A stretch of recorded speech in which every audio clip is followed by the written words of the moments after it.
અરવલ્લી જિલ્લાના મોડાસા શહેરના માત્ર 6 વર્ષના નાનકડા ધનવીત પટેલે વર્લ્ડ રેકોર્ડ બનાવી ઇતિહાસ રચ્યો છે।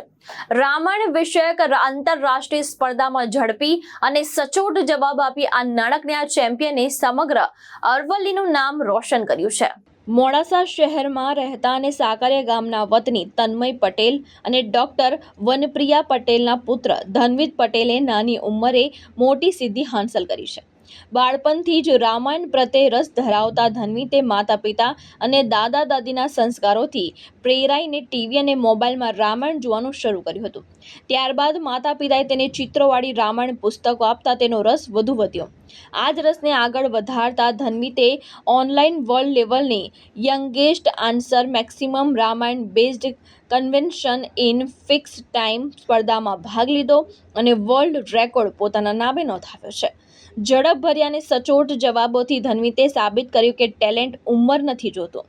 આજે આ નાનકડો ચેમ્પિયન માત્ર પરિવાર માટે નહીં પરંતુ સમગ્ર સમાજ, ગામ અને અરવલ્લી જિલ્લાનું ગૌરવ બની ગયો છે। ધનવીતને વર્લ્ડ રેકોર્ડ સર્ટિફિકેટ અને મેડલ મળતા પરિવાર અને વિસ્તારમાં ખુશીનો માહોલ છવાયો છે। સમાજના આગેવાનો, શિક્ષકો અને નાગરિકો દ્વારા ધનવીતના ઉજ્જવળ ભવિષ્ય માટે શુભેચ્છા પાઠવવામાં આવી રહી છે। જયેશ પટેલ, દ્રષ્ટિકોણ ન્યૂઝ, માલપુર, અરવલ્લી।